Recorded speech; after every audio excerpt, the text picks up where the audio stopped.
हिंदू धर्मरक्षक योगेश भाऊ सूर्यवंशी यांनी आपल्या सर्व हिंदू बांधवांना आणि माता भगिनींना आवाहन केले।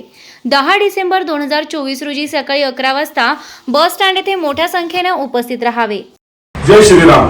बांगलादेशमध्ये आपल्या हिंदूंवर भयानक अत्याचार होत आहेत, आपल्या महिलांवर बलात्कार होत आहेत, साधू संतांना मारहाण होतीये, मंदिरं तोडली जात आहेत। या संदर्भामध्ये आपण 10 तारखेला मंगळवारी संगमनेर या ठिकाणी मोठ्या संख्येने जमून आपल्याला तहसील या ठिकाणी एक निवेदन द्यायचं आहे। कारण आपल्या साधू संतांना मारहाण करून चिन्मयदास स्वामी यांना अटक करण्यात आलेली आहे। या बांगलादेशी जे कटवे यांना एकच सांगायचंय का आम्ही हिंदू शंड नाही। कारण या भारतामध्ये जितके बांगलादेशी जितके रोहिंग्या असतील त्यांना पळू मारणार आहे। कारण आमच्या हिंदूंवर जिथं जिथं हे अत्याचार करतील आम्ही या भारतामध्ये ते सहन करणार नाही आणि यांना एक दाखवून देणार आहे का हिंदू काय असतो ते।